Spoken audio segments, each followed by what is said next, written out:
Hello बच्चों, let's see this question. The question says the cells lining the blood vessels belong to the category of. तो question हमसे पूछ रहा है कि ब्लड वेसल्स को जो सेल्स लाइन करती हैं वो इन चारों में से दैट इज 1, 2, 3 एंड 4 किस कैटेगरी में आती हैं।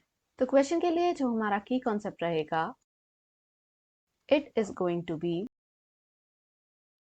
Cell lining of blood vessels.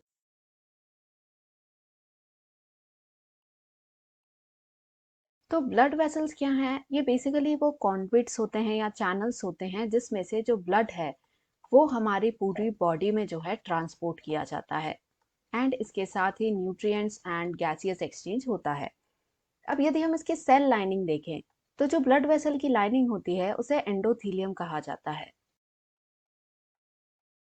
And ये जो है बनी होती है ऑफ स्क्वैमस एपिथीलियम।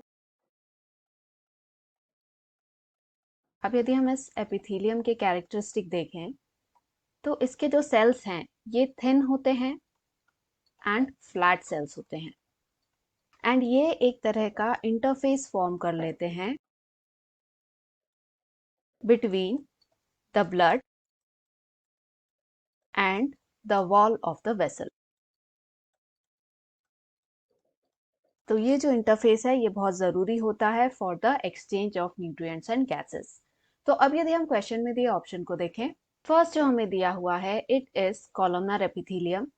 तो इस तरह का एपिथीलियम हमें एलिमेंट्री कैनाल में देखने को मिलता है, यानी जो हमारे डाइजेस्टिव सिस्टम में है वहां पर हमें ये देखने को मिलता है, यानी ये जो है इस क्वेश्चन के लिए करेक्ट नहीं है। सेकंड हमें दिया हुआ है कनेक्टिव टिश्यू। तो ये जो है हमारे बॉडी का सपोर्ट सिस्टम है, ये एक्स्ट्रा सपोर्ट देता है हमारे बॉडी को, सो ये भी रॉन्ग है। थर्ड हमें दिया हुआ है स्मूथ मसल। तो ये हमें स्टमक के अंदर लाइन करता हुआ दिखता है, यानी ये भी रॉन्ग है।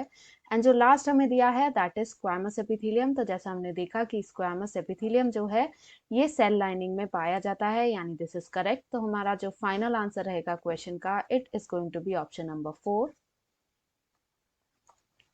that is squamous epithelium. Hope you understood it well. Best of luck.